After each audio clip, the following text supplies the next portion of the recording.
Today's conversation is a perfect one to kick off the new year with. You're going to love it.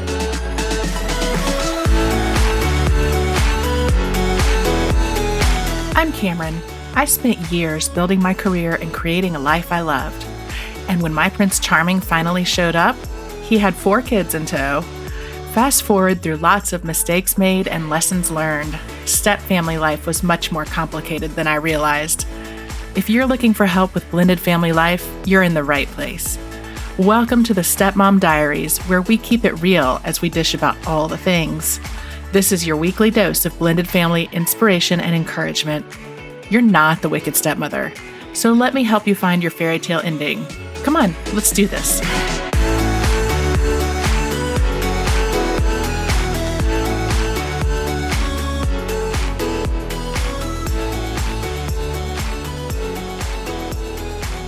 Welcome, and Happy New Year. I hope you had a wonderful holiday season. And I don't know if you're excited about the new year. I am. I always love the fresh starts that the new year brings and have just been so excited planning out all of the fun things we've got for you this year, including today. And I want to tell you that our first guest of the new year is not a normal Stepmom Diaries guest. This is not our normal conversation. Our guest today is not a stepmom, but she is a mom and she knows a lot about coping with parenting stress and that mommy wine culture. So since we're at the start of a new year, I thought this was the perfect time to have her on because I know that this time of year, a lot of us are making resolutions. Maybe we are breaking resolutions. Maybe we are about to break resolutions and we're feeling frustrated with where we are.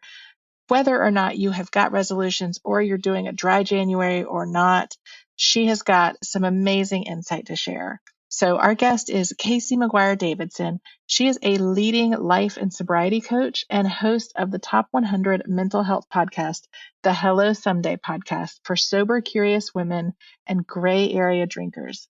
Casey helps busy women quit drinking and create the lives they love without alcohol. She's a wife, a mom, a practical dreamer, retired corporate ladder climber, recovering people pleaser, and ex-red wine drinker, who she says has been known to crawl into bed at 9 p.m. and whisper, "Don't worry, you're still a badass," to herself.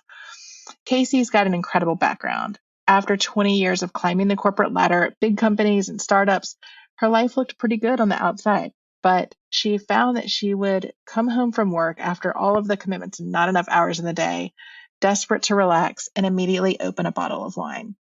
Drinking the bottle, then she'd wake up at 3 a.m. with her mind racing, her heart pounding, and it was all exhausting going back and forth. She knew that something needed to change, and so she hired a sober coach and went alcohol free. When she saw how much better she felt and looked, she never looked back. And that's when she became a certified life coach and master practitioner in core energy leadership. And so she helps other successful women who have gotten into that habit of drinking too much or too often. She's got a lot of amazing insights. This is such a fascinating conversation. I'm so excited to share Casey with you. So let's jump in right now. Casey, welcome. I'm so excited to have you here. Well, thank you so much for having me on. Yes, and this timing could not be perfect. And I'm sure that you have a million and one requests to talk like during January and dry January and everything. But so excited to have you here towards the start of the year and kind of talk about all of this stuff. And this is not, for our listeners, this is not our typical Stepmom Diaries guest. But this is a topic that I think is so interesting and something that's so relevant for everyone, especially this time of year, that I really was excited to have you on, Casey. Oh, thank you. Yeah. So we're talking today with Casey Davidson. I've already given you background on her, but Casey, tell us a little bit more about, when I have my stepmom guests on, I always like to ask them their stepmom origin story. So for you, tell us your alcohol-free origin story. Like, how did you come to this place? How did you decide to stop drinking and sort of make the change in your lifestyle? And tell me how you got here. Yeah, absolutely. Well, so before I stopped drinking, I was a huge red wine girl, and to the point where I felt like it was part of my personality. I would describe myself and be like, hey, I live in Seattle. I'm a director at this company. I have 2 kids. I am a red wine girl. I've been married for X number of years. It was, in my mind, sort of a metaphor or a signifier for like the kind of person I was. And I always drank from college on. I loved it. I was sort of an overachieving, gold star straight A girl. And that stemmed from a decent amount of anxiety and thinking about what other people thought of me and some perfectionism and, all those kinds of things. And when I drank, I got to turn my mind off. I got all those thoughts to go away. And so learned it in college. I went to a big keg party college and I played rugby, which is like a master course in problematic drinking. Yes, I imagine. And then I just kept drinking. It was, just what I did with my friends in my early 20s, going out to bars. And then when I was, dual income, no kids with my husband, we drank a lot of wine. We went out to a lot of places. And then once I had kids and was home right after work, so I worked full time. And suddenly when I had to rush home to be around the family, I didn't have time to do as much for myself anymore. And my drinking escalated even more. So it started with a couple glasses. And by the time I stopped drinking, I was drinking sort of a bottle of wine a night.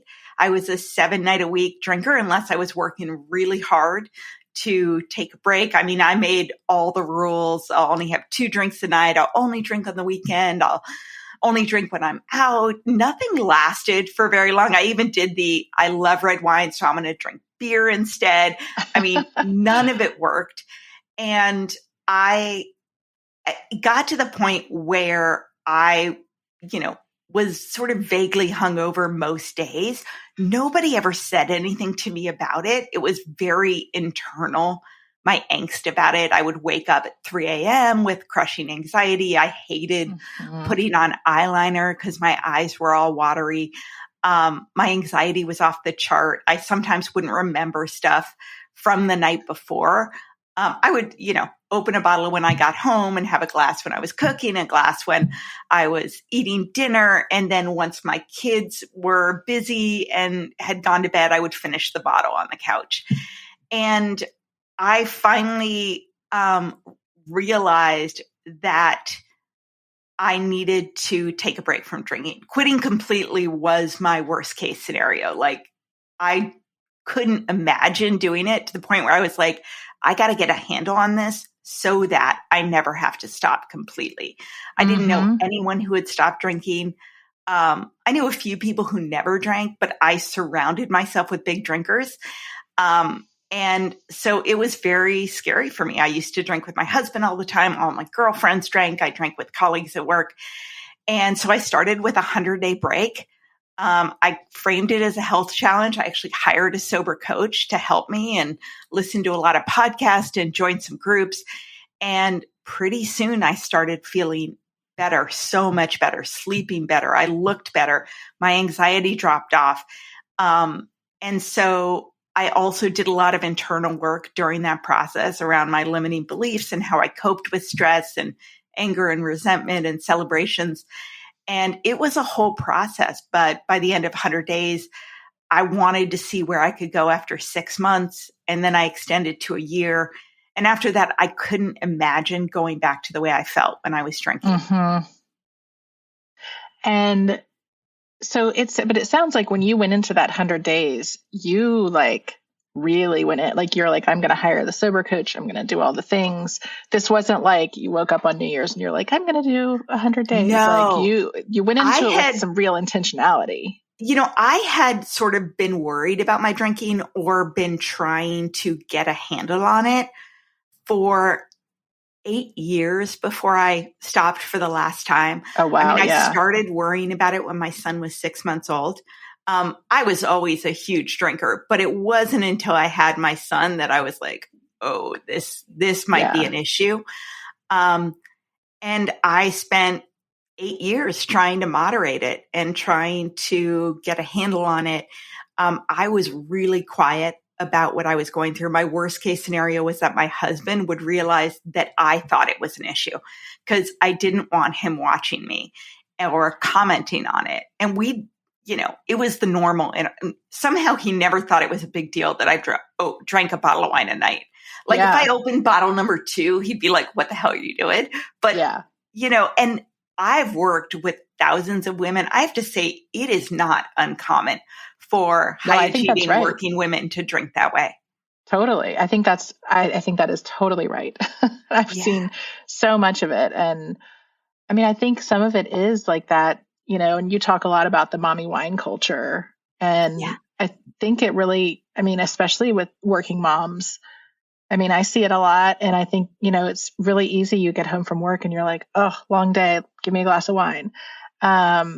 And I think, obviously like my audience is stepmoms and they've got sort of the mommy stress, but they can't really talk about it. Like, stepmoms kind of get dinged with like, if you're bitching about your stepkids, then you're a bad stepmom because how could you be with someone you don't like their kids? And the reality is like parents are going to bitch about their kids, right? But so stepmom has a hard day and it's hard. And then you add in the outlet's not necessarily there the way it is with moms. Uncertainty or tension or resentment or any of those uncomfortable feelings. It is really easy to take a drink, to push it down and to have everything that comes with it, right? It is, in my mind, like the easy button for any emotion you don't want to feel. Yeah, totally. So how did it go with your husband and your kids as you were kind of going through this 100 days and then thought, well, I'll extend it. You said your husband was also a big drinker. Like, how did all of that play out? Yeah. I mean, I think what helped me is I didn't tell him much at all about me being worried about my drinking or stopping drinking because I wasn't sure it was going to stick.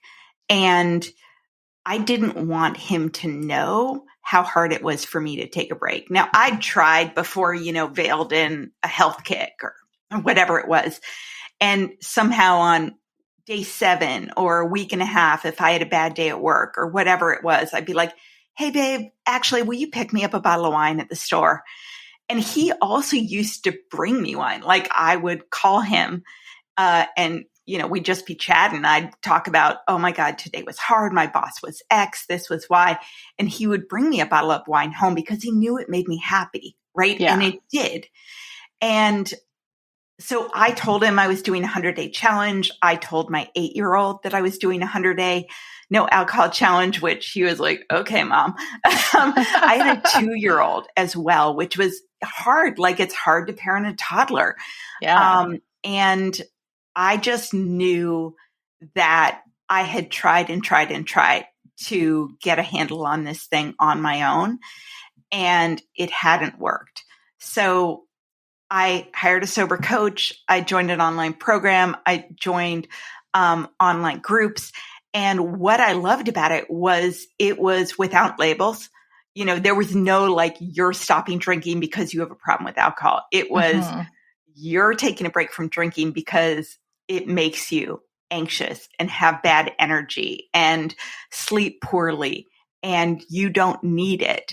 And life without alcohol is good. And you were surrounded by these other women who are just like you, who are high achieving, busy women who haven't had a big low bottom, but understand how hard it is to go to a work happy hour and not drink, or to go on a date with your husband and not drink, or any of those things. Like if you get to day 30, you deserve a parade.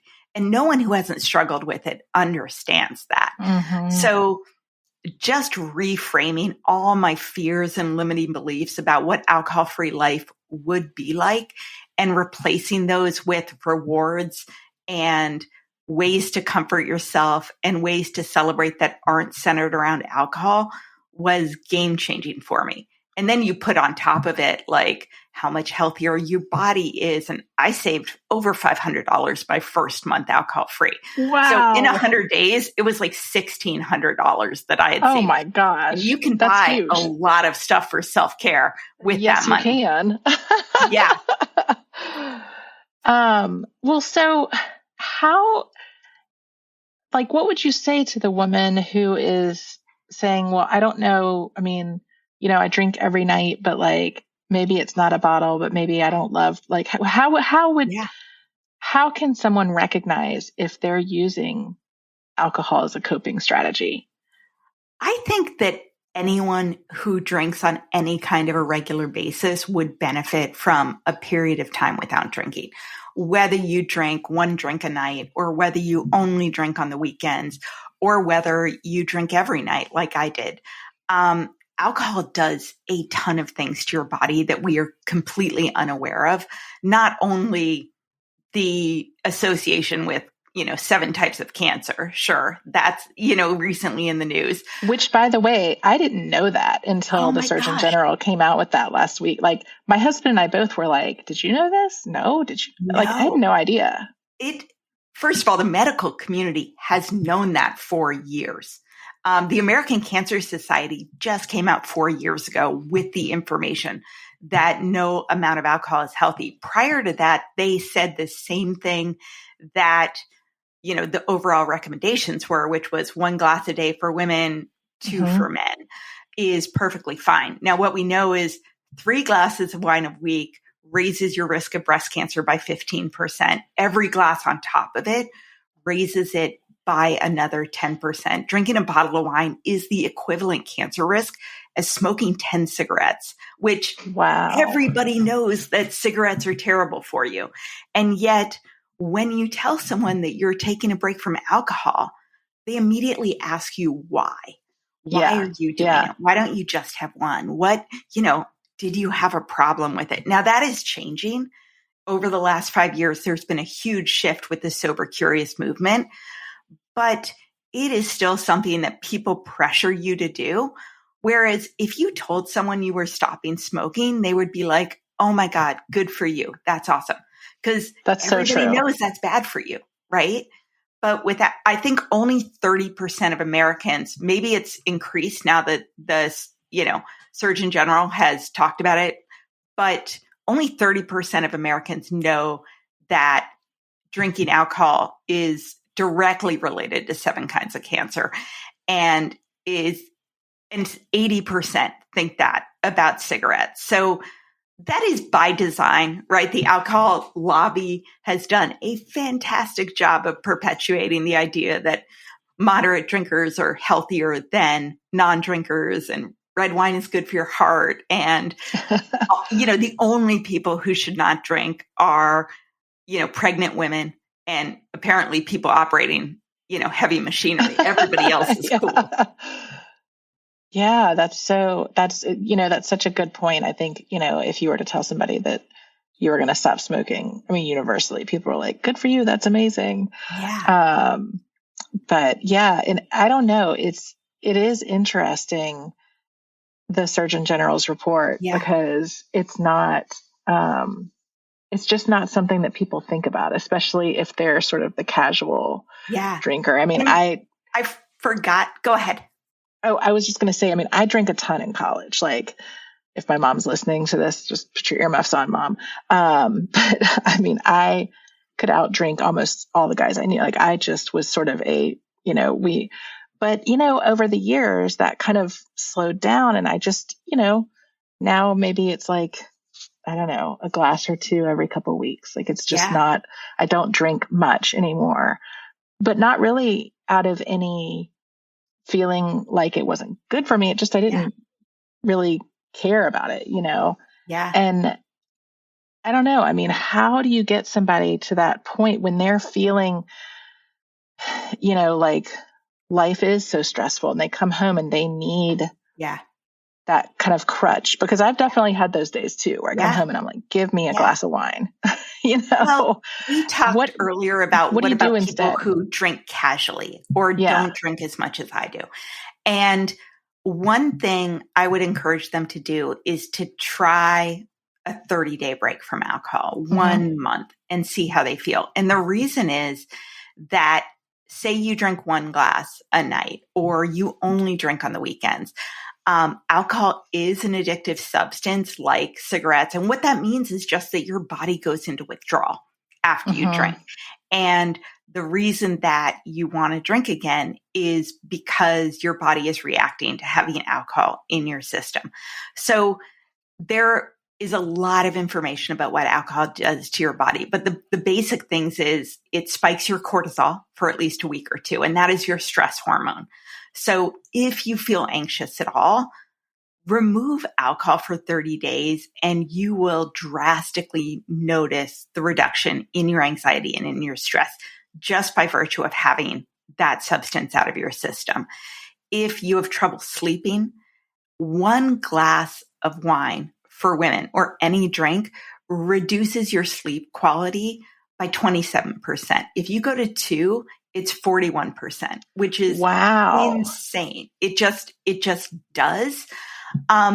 In terms of like, take a selfie if you feel like you don't love the way you look when, and you're drinking, you will notice that within 30 days, if you take one a week, your skin is brighter, your eyes are brighter, your face is less bloated, it's less puffy.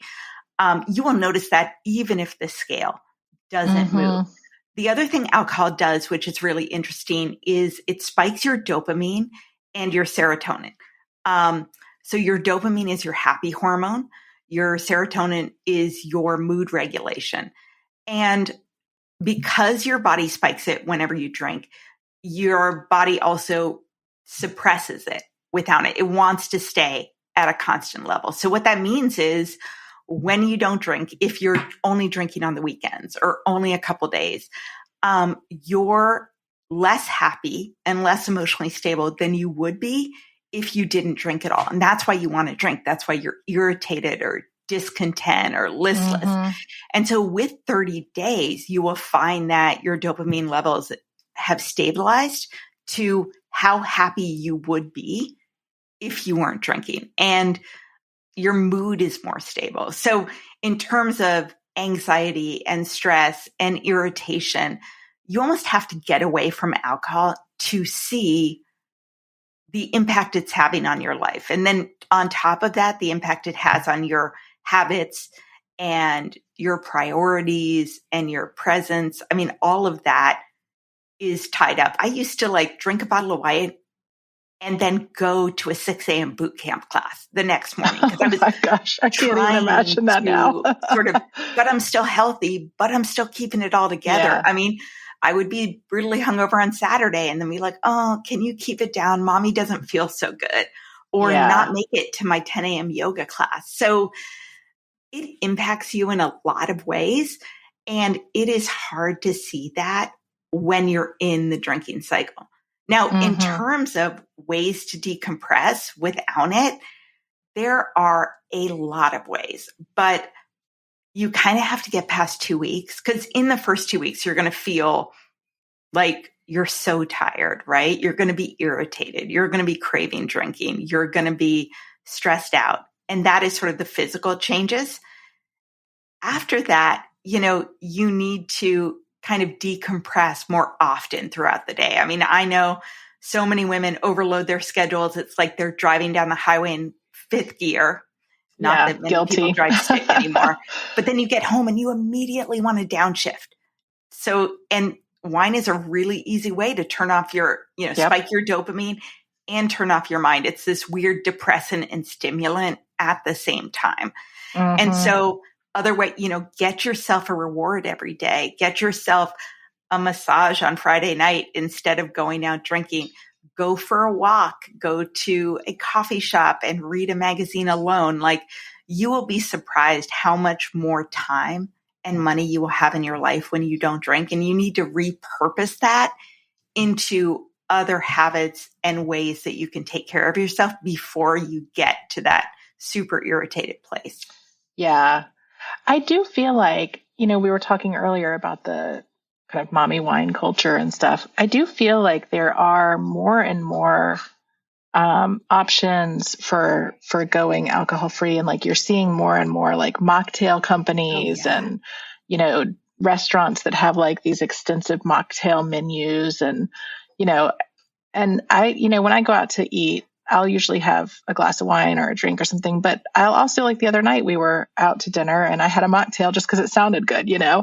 But I that's amazing that it seems like things are trending It that has way. shifted so much I mean, I stopped drinking 9 years ago and the world has completely changed in the Hmm. last 5 years. And it is fantastic. The sober curious movement is real. It's being driven by Gen Z and millennials who really, I think it's this combination of like they're aware of the mental health impacts of alcohol, depression, anxiety. They are also more aware that it is not good for your health and your body. Hmm. And also with social media, they're very aware that getting caught on camera doing something is going to be around, for a very long time. They're very image Yes. conscious, where when I was in college, We I did could not do have a to worry keg about that. stand and there Yeah. wasn't a lot of evidence. If I didn't remember it, most other people probably wouldn't either. So because of that, all of the companies are having to change their Yeah. products. I mean, there is now non-alcoholic Heineken, Guinness, Corona. My favorite beer, Athletic Brewing Company beer, is the highest selling beer in Whole Foods, and it doesn't have Wow. any alcohol in it. And there's non-alcoholic like Brut, Prosecco, Rosé. I mean, these things are really good.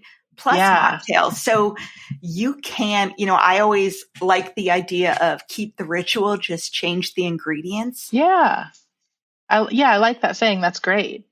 Yeah, I made a chocolate Guinness cake for Christmas and we You ended up, did.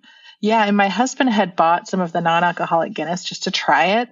Yeah. And so I used a can of it. And I mean, not that you can taste a lot of it in the cake anyway. It's just like a dark chocolate cake, but like it did fantastic. So, Yeah. I mean, dry January, I think 30% of American adults are planning to participate. wow. So So let's that's like talk about one dry out of January. three. Yeah. Yeah, since you're here in January, like let's talk a little bit about that. Like, so New Year's Day, people make their resolutions, and usually, like by the middle of the month, they've broken them all, Yes. and including dry January. I feel like dry January is just very Well, hard for the people. second Friday in January is known not just for alcohol, but for all New Year's resolutions as Quitter's Yes, Day. And yes. getting through So, that is challenging, but good. yeah, how do you get back on the wagon if you have said that you're going to start dry January and then you've slipped up and you're like, well, I guess that's just done. How do you get back on the boat? Honestly, you just get back on the boat. Like it's progress, not perfection. When it's so normal for people who are doing anything to be like, oh, I messed up. I'll start again on Yeah, Monday, I'm just or done. I'll forget it. It didn't work. I mean, I think that one of the biggest mistakes women make when they are trying to take a break from alcohol, and I say this as someone who did this for years, is they try to diet or do a health kick or do something else in conjunction with it. And the way alcohol impacts you emotionally, habitually, physically, it is a big enough change that you don't want to combine it with any kind of other feeling of deprivation or isolation. So I highly recommend that women don't change their, food intake or try to cut out sugar or anything like that when they're stopping drinking. First, hunger is a huge trigger. You want to make sure you're not hungry. Anytime anyone is going alcohol free and it's like, oh my God, I want to drink, I'm like, eat something. First thing, eat Mm-hmm. something set an alarm for 3:30 or 4 p.m. and eat something with protein. So you're not driving home for work or heading after a long day, starving. And you're going to crave sugar because sugar spikes your dopamine too, but at a much lower level. For a lot of people, it's comfort food. And alcohol, a lot of alcohol has a lot of sugar in it. I used to be like, oh no, I don't have a sweet tooth. I was drinking a bottle of red wine a night. Like there's a decent amount of sugar That's in that. definitely, yeah. So don't diet. Just removing alcohol in itself is a huge benefit to your body. And the idea of trying to do everything at once, you're setting yourself up for failure. So I think if you want to begin again, just begin. Tell everyone, yep, I'm continuing with dry January, or I'm going to do 30 days alcohol free. You don't have to combine it with a month. I told everyone it's a health kick. I want to sleep better, have more energy, and be more consistent with my workouts and see if my anxiety would go down. And everyone was like, either, oh my God, I should do that too, or I could never do that, but good for you. I mean, there were some people who were like, why would you ever do that? Or come on, have a drink. And those people honestly have their own issues with alcohol, and they want you to drink because they feel like it shines a light on them if you're not drinking. And that's okay, but you don't need to follow them down that path. You're doing something really good for yourself. So let's talk just a little bit about the people that you do surround yourself with. So like you went through the 100 days and you told your husband you were doing it, but you kind of hadn't wanted to tell him like how concerned you were about it. At what point did you kind of say, hey, look, I did this because I think I have a problem? And then like, how did you talk to your friends about it? Okay. So I recommend that everyone tell the people in their lives that they are taking an extended break from alcohol. It is really hard. I mean, I hear women who are like, oh, I'll just get a glass of wine in my hand and don't drink it. Like that is just setting yourself up for self-sabotage. That said, you are not required to tell anyone anything you don't want to. I mean, I don't care if you're a year sober. If you do not want to share that information, you don't need to. It is really important, though, to find people who get it, who get that it's challenging, regardless if you think you had a problem or not. It is hard to not drink in a world that is pushing booze on you from everywhere around you, including the messages on social media from your friends, the casual comments at work about like, oh my God, I can't wait for happy hour. I need a drink. I mean, forget about the ads you see during football games or the women on the shows you watch drinking as a metaphor for whatever it is. So tell someone you're not drinking. You absolutely do not need to tell them anything more than that. I recommend asking your partner for support. I did. I told my husband, like, you know, I love to drink. You know, I love red wine. I'm not going to be able to not do this if we have it in our house. So can we not have any wine in our house for like 30 days, 60 days, whatever? He was happy to support me because he also liked beer. And that for me was not a huge trigger. I highly recommend, like, if you can get your partner to get all the alcohol out of your house, do it. If not, definitely your beverage of choice. But in terms of telling them, I told all the people in my group, my sober group, my non-alcoholic, alcohol-free group. I told my sober coach. I talked to them.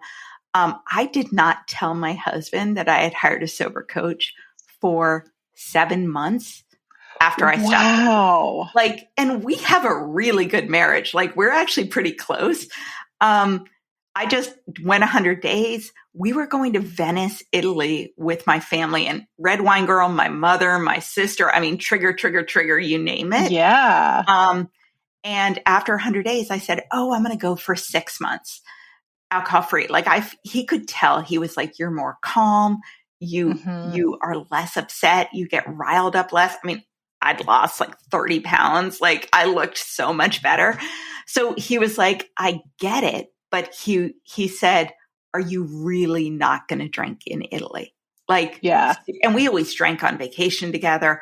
I don't think he ever wanted me to stop drinking. He just wanted me to, not quote unquote fall asleep, pass out on the couch. Right. Right. And so, but he didn't get it. And that's okay. When you have external support, whether it's a podcast or a book or people, they can reinforce while you're doing this. I knew he didn't get, he used to say to me, like, I don't get it, babe. Like, you drink until it's gone or you pass out. Like, and I was just like, when I have a drink, I want more. It just Yeah. lights up my brain. And it wasn't that I hadn't tried to cut back. People are always like, just cut back. I'm like, yeah, it's not that I haven't tried that for 5 years. Yeah. Yeah. Yeah. Like if that worked, that's what I'd be doing. Yeah. Yeah. So how does it work with friends? Like that you know, as women in this sort of mommy wine culture, like you're going out with a bunch of friends and, aside from the fact that you don't owe anybody an explanation, like if this is sort of like what you do with them, how does that work? Like, did you lose friends as part of this, or was everybody kind of like, okay, cool, whatever? I feel like I'm really lucky. I didn't lose any of my close friends. We were big drinkers together, but we had also been friends for somewhere between 5 and 20 years. Yeah. And they loved me and supported me, even though they were big drinkers, right? In my mind, there are a couple reactions you're going to get. First, I highly recommend you tell them that you're not drinking. Yeah. And like I said, you can say, oh, I'm just doing a health kick. And a lot of them will start talking about their Peloton or their Whole30 or, whatever their health kick is, right? Like, oh, I've been thinking about juicing or going gluten-free. And you will be shocked how many people don't care. I mean, they play off how you position it. So as long as you're not like, oh my God, I'm so bummed, this sucks, they'll shrug a lot of times. You can ask them to support you. You can suggest that instead of girls' happy hour, why don't we go to brunch? Or why don't we go for a walk? Or why don't we go to yoga?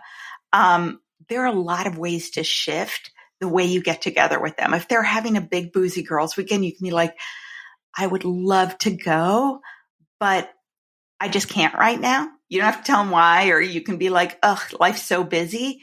How about we go out to lunch X time afterwards, or we can do Y together.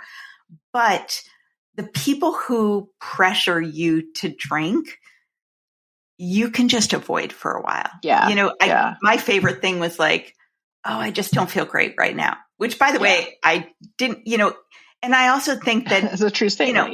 You need to build a sober bubble for like 30 days, so you can kind of fortify yourself around it. And you can use that time to try to do other things, right? Like all the things you always said you were going to do and never quite got around to it. When I stopped drinking, it was winter. I joined a health club that had an amazing steam room and hot tubs, and they had massages and they had kid care and a smoothie like bar. I mean, like I said, I saved over $500. You can do a lot with that money. Yeah, you can. And I used to go there, and sometimes I'd swim or work out. A lot of times I'd just sit in the hot tub. Sometimes I would sit in their lounge and like read a novel while my kids were in the kids club, and then get a smoothie with them. I mean, and I would wake up without a headache and without a hangover and without asking myself what's wrong with me. And it was pretty great. That's fantastic. Yeah, I think that's right. I mean, I think that your kind of long-term friends, and I know just because I don't drink on the regular, and there are many times that I'll go out with friends and, have a glass of wine or have a drink, but there are just as many times as I'll go out and be like, yeah, I'll have a sparkling water. And they don't think twice. I mean, nobody cares, Yeah. And it won't be like that forever. I mean, I can go to a dive bar, now and not think anything. I can watch music. I can go away on weekends. In the beginning, you need to set yourself up for success.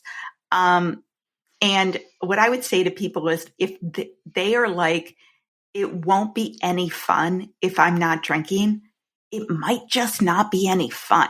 Right? You get to choose how you spend your time and energy. The best thing you can do when you stop drinking is boundaries are your best friend. Yes. You can have boundaries with your spouse. You can have boundaries with your stepkids. You can prioritize yourself. You can get better about taking care of your boundaries at work and how you spend your time and energy. And, there is so much good stuff in terms of how to start setting those boundaries. If you're a people pleaser, it's hard at first, or an overachiever, but it is a skill to be learned and you will be so much happier. Yeah.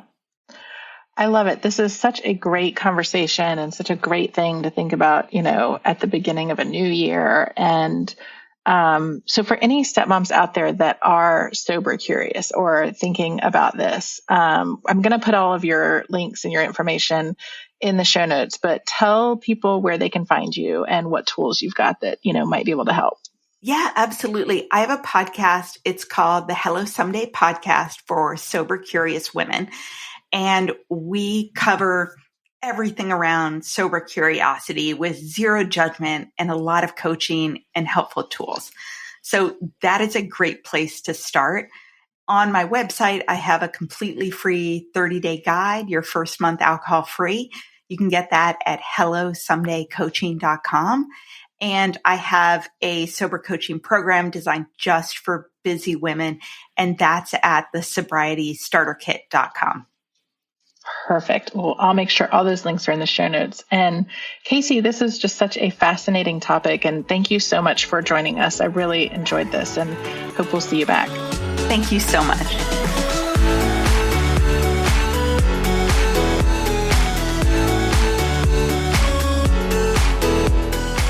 That's it for this week. If you've enjoyed our chat, I hope you'll help spread the word. Share this episode with friends and head on over to wherever you listen to podcasts and leave me a review. And don't forget, for more great stepmom content, head on over to thiscustomlife.com and follow me on social media. Just search This Custom Life on Facebook, Instagram, Twitter, and Pinterest. Until next time, you keep being you and know that we are in this together. See you here next week.